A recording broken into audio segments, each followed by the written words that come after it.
The year is around 330 BC. Two officials of the Chu court walk along the Pu River carrying an offer. The man they have come to find is barefoot, fishing, wearing patched robes. What happens next is one of the most famous refusals in classical philosophy, and the part most people leave out is what it cost him. His name is Zhuangzi. The world will later call him Zhuangzi, Master Zhuang. But on this morning, he is no one. A poor man with a fishing line, in a country that does not yet know his name. He likes it that way. The officials approach and bow. They explain the offer. The king has heard of his wisdom. He is to become prime minister of Chu. Wealth, servants, influence, everything. Zhuangzi does not put down the line. I have heard, he says, that there is a sacred turtle in your kingdom, 3,000 years old. The king keeps its bones wrapped in silk, in a box, in the ancestral temple. Tell me, would this turtle rather be dead and honored there, or alive and dragging its tail in the mud? Alive, the officials answer, in the mud. Then go, he says. Leave me to drag my tail in the mud. The officials leave. The river keeps moving. Zhuangzi does not feel triumphant. He feels what he has felt for years. The wind, the line, the quiet ache of being himself. In the months that follow, the cost begins to arrive. The neighbors hear what he did. Some think him noble. Some think him a fool. His wife's robes wear thinner. There are nights when the bowl is small. Once, a former schoolmate rides past in a carriage from the capital, the silk of his official's robe catching the sun. He does not stop to greet Zhuangzi. There is nothing to say. This is what the Taoist tradition calls xiaoyao, free and easy wandering. The translation is the surface.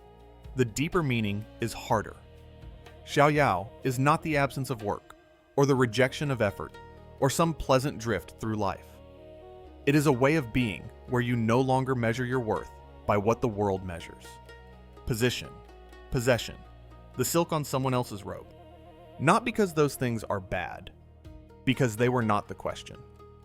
Zhuangzi had not refused power.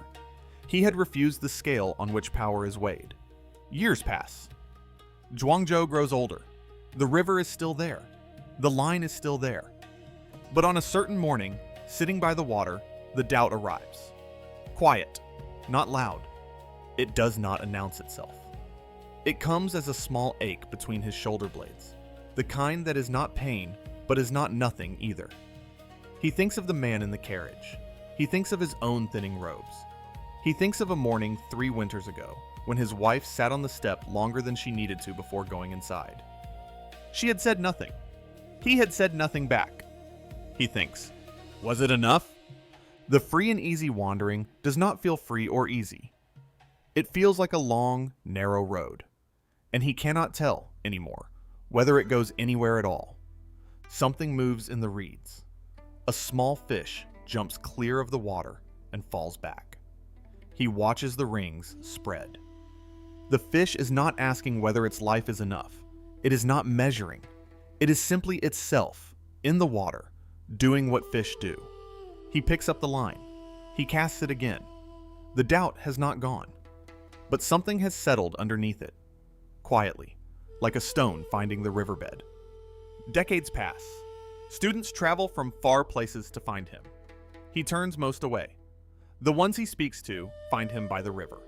His robes are still patched. His laugh comes more often than his words. When new officials arrive one day with a new offer from a new king, he tells them about the sacred turtle. Leave me, he says, to drag my tail in the mud. There is a cost to refusing the world's offer. The patched robes are real. The empty bowl is real. There is also a cost to saying yes, and it is harder to see. No one mourns the man who quietly disappears into the position he was given.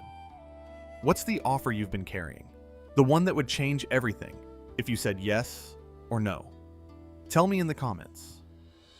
Thank you for watching. Somewhere on the Pu River, the line is still in the water. The man behind it is gone. The river keeps moving. It does not know how to stop.